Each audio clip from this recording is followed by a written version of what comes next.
Chris Voss gave me a huge 1 year's worth of subscriptions on Patreon, and I'm grateful to him for bringing you today's video. Hashaton vs Jaheira with the background at Guild Artisan, Hashaton and Arahorn. 2 Hashaton decks means we ought to get a decent game. Hopefully. We have not got all of our colours, but we've got a Surveil land and some card draw, so we'll keep. Obviously Tortured Existence is very good in this list as well. We draw ourselves a Bone Miser, and on top of the library is a Swiftfoot Boots. Am I going to regret getting rid of that? Probably. We'll put it on top. Likely just going for Charter Course next turn so that we can draw a couple of cards into our land. Or we could fix our colours with the Angel of Ruins. Anyway, seems as though Arahorn has mulliganed down quite a ways, only has 4 cards in hand after dropping a land. Putrid Imp, a discard outlet for Hashaton, followed by a Mox Amber, which will not tap for mana yet. Ragavan, Nimble Pilferer on turn 1 for the Gruul deck. We know what we're drawing into, so I think we want to try and get as close to a land next turn as possible, so we'll waste this discard effect and Charter Course here. And we were getting into a land anyway, so it's a Ganjo. There is Metamorphosis Fanatic. So we could cheat in something with this at some point, set that up. Let's just get rid of the Bone Miser, it's a bit win more. And we end the turn at 7 cards in hand. Azorius Signet for Arahorn. Putrid Imp goes to the left. And Hashaton, as you would expect, so if anyone's holding up any kind of spot removal, it might go over there. Ragavan hits us for 2 and makes a treasure token, which allows him into Jaheira after playing a Gemstone Caverns. A Careful Study replaces the card draw that we just used.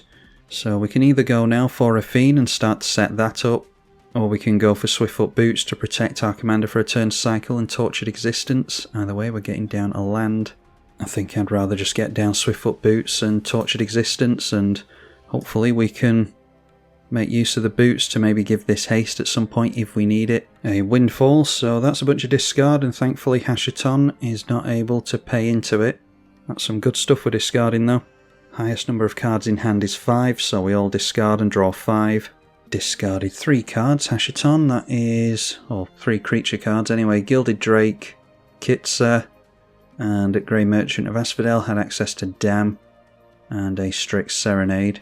Then there's a Strict Mine over here, and Sensei's Divining Top played after that, 3 cards in hand. The 2 creatures swing into the left again. Then discards a Sheoldred, the Whispering One, so that is an Edict that is going to trigger. When does it trigger? At the beginning of your upkeep? Yeah, you reanimate something at the beginning of your upkeep, and then something will have to be sacrificed here. Guild Artisan, and did decide to sacrifice the Monkey. So has his commander and his background in play. Treasure Vault is the land for the turn. So that swings in down the middle at Hashaton. Sarinth Steelseeker, he did have to get down a creature in order to get around the Sheoldred, which is the reason we're not going to be able to get down our commander here.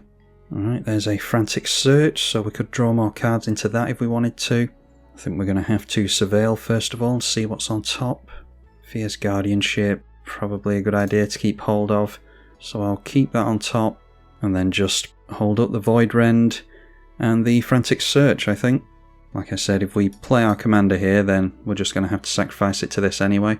Encourage our opponents to deal with it. Sensei's Divining Top is being spun during the upkeep. Mana Vault from Arahorn allows him into casting a Lorien Revealed, so just draws 3 cards with that. Sheoldred is able to reanimate something here. Maybe could have gone for Void Rend onto Sheoldred so he can't go for the reanimation, but I'm trying to encourage my opponents to deal with that. Decides to go after the Grey Merchant, could be worse. So they've got Devotion of 2, 4 and 6. So each of us takes 6, our opponent gains 18. Jumps up to 57 with that. Felwar Stone for a bit more ramp. So he's now able to hold up the 3 mana for Hashaton to reanimate something, thanks to the free discard on the Imp. Everything continuing to go into the left. He's got it in for Arahorn. Forces our opponent to sacrifice the Steelseeker. Big score is discard draw 2, make a couple of treasure, they discard a basic into that. And Tireless Provisioner, they're on turn 4 and haven't made a land yet. We'll assume they have one because they just discarded a basic, play another basic. So that will make either a treasure or a food. Either or, it's going to tap for mana into their commander. And then they've got the player with the most life total here, so they can swing in with their commander. Do they have to deal damage with this? Yeah, it just has to attack a player, so they could make a couple more tokens here, and they do go at the player with the most life. So triggers the commander with the background, 3 cards in hand, and we'll have plenty of mana held up. Did decide to make a food token with the Tireless Provisioner. And then through to the end step, so I'm going to go Void Rend onto the Sheoldred so that we can actually try and play some of our creatures out, and then not holding up priority, which is noteworthy. Not that this can be countered anyway. So there's Fierce Guardianship, drop a Plains for the turn, and then Swiftfoot Boots we will attempt. Priority being held up by both players so far. Decide to allow it on. So I think I'll just get out the Psychic Frog, just in case there's any more edicts that have become oh so common on Magic Online now. And I've actually made the hideous mistake of joining someone else's game, and they've got a ridiculously low clock. We've each got 20 minutes, which sounds like a decent amount of time, but it actually isn't, especially when you want to hold up priority for something like this. So if I miss countering something when I'm able to, it's only because I'm desperately trying to save the clock here. Anyhow, Sensei's Divining Top spins that after making a land with the Scalding Tarn, and then it will be through to the Jeskai player's turn. Unfortunately, we've discarded a hell of a lot of things that we might have wanted to reanimate, which is what can happen with early wheels. If your opponent has kept an okay hand, you can get them into a way better one, but vice versa. If you had a really good opener, then an early windfall can really screw you over, which seems to have been what happened to us here. Liquimetal Torque can turn something into an artifact, ready to destroy it, followed by more rocks in Boros Signet, 2 cards left and plenty of mana. And then Arahorn is the last spell to be cast this turn, so he becomes the Monarch when it enters.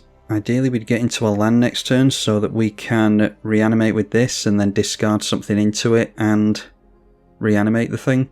Anyhow, Necromancy is going to get back the Sheoldred potentially, which is why we've played Psychic Frog. And yeah, so we did have to worry about the edicts after all. Could have countered that of course, but we've got the Psychic Frog in play to get around it. 2-4 at us. And I'm not going to risk blocking it here. Obviously we've got 3 toughness that we could block it with. I'm just assuming they're up to something. Maybe they've got Ninjutsu in the deck or something, but it seems like an odd inclusion for Hashaton. So Sheoldred going to force the Tireless Provisioner to be sacrificed most likely. Bootlegger's Stash will have lands able to make treasure tokens. So effectively doubles up their lands every single turn cycle. I'm just going to have to auto-yield to all this, and like I said, if I miss a chance to counter something, then so be it. These steps are going to take way too long to pass through manually. And there we see a doubling season. Hopefully won't be able to do anything with that anytime soon. Does have 1 more land to tap down for double the treasure, so does that straight away. 1 card in hand. So we have to sacrifice at the beginning of the upkeep, which means we go for discarding with Psychic Frog now, the Champion of Wits, which triggers our commander straight away. We're not going to be able to discard into the Champion of Wits to reanimate something, unfortunately. We're not going to draw into a land quickly enough, but we'll be able to draw some additional cards at least. So 4 power into play means we draw 4 and discard 2. And alright, there's Smothering Tithe.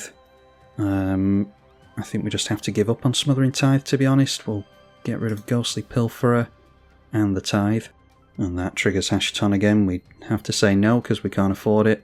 And then with Sheoldred we can just sacrifice this token, I think. Seeing as how it's tapped anyway.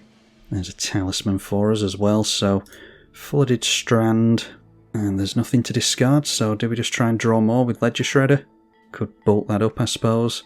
So let's discard the Shredder now. Aragorn going to be forced to be sacrificed to Sheoldred. Spins the top. And there is the Cyclonic Rift. I'm just going to use this now because we don't have time to constantly keep holding it up all the time, and also to take an extra turn to replay everything. This is the player that he said in the chat that 20 minutes is plenty of time and then wants to drag the game out even further with Cyclonic Rift, so not making a lot of sense to me. But it's my mistake, I should have started my own game. So Sheoldred continues to reanimate stuff. There's a Gilded Drake on the way, so this can steal something. Probably best to get rid of this commander because there's a lot of tokens over here, but he's only got 1 card in hand at least. Instead takes our discard outlet.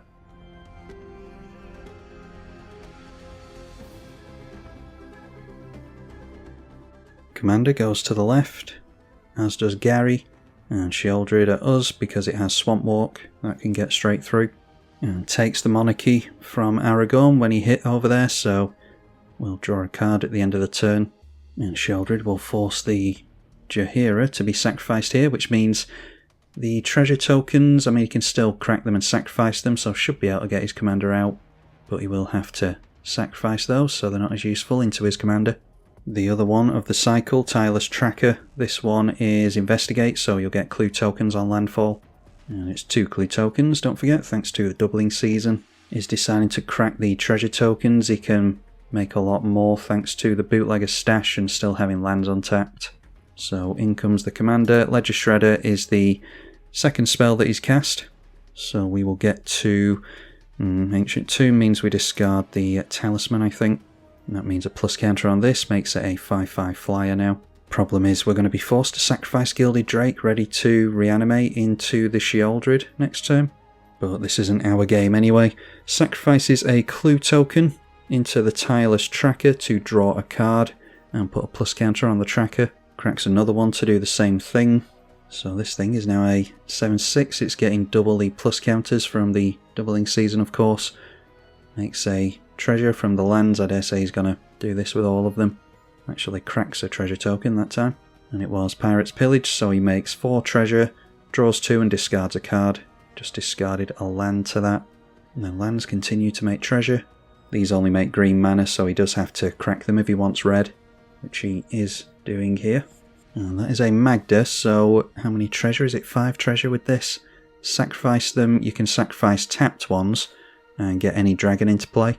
You can search up artifacts as well, and did go for that. That's Academy Manufactor, so now whenever he taps down a land, he'll get 2 food, 2 clue tokens, and 2 treasures.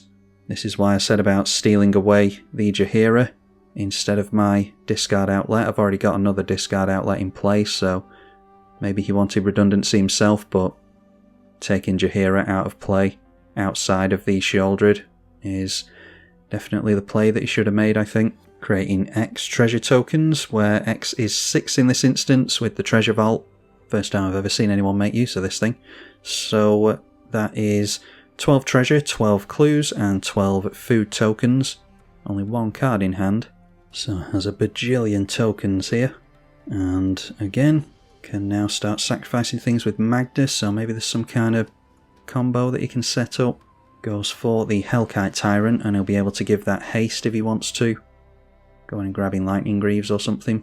This is at the beginning of your upkeep, you'll win the game, so I don't know if he wants to bother stealing artifacts with it or not, but he might want to protect it with the Lightning Greaves regardless.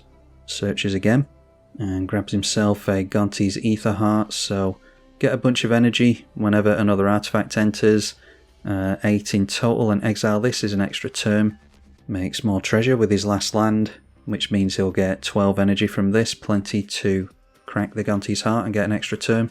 Bear in mind his mana would have been drastically reduced if the commander wasn't in play. So all he does here is crack the Gonti's Aetherheart, gets an additional turn, and like I said, this triggers at the beginning of the upkeep, so he's got the game here, and the low clock didn't matter in the end, which is good. It means I can actually use this video and get it out to all of you.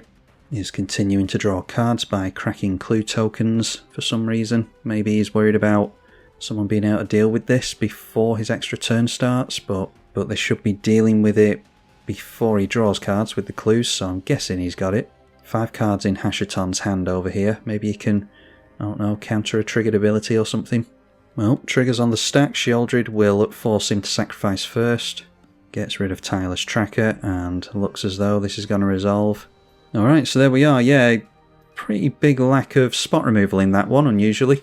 That was listed as a strong bracket 4 game, but none of us were drawing into the interaction really. Had the clock had been longer and I wasn't worried about holding up the Fierce Guardianship all the time manually and losing time on my clock, I wouldn't have actually countered that Cyclonic Rift because it slows down the other players more than me. And I think that played into the hand of Jaheira, and then Jaheira actually being left in play, obviously played into their hand over there as well. But I think that was a pretty fun win regardless, so hopefully you all agree and look forward to seeing the next video. If you are enjoying the videos, then please consider donating on Patreon. There's only a small handful of you that do that, and I am eternally grateful for those of you that do decide to reach out on Patreon. I appreciate you all being here regardless, and to the patrons as well, of course. I'm Tribalkai. Thank you for watching.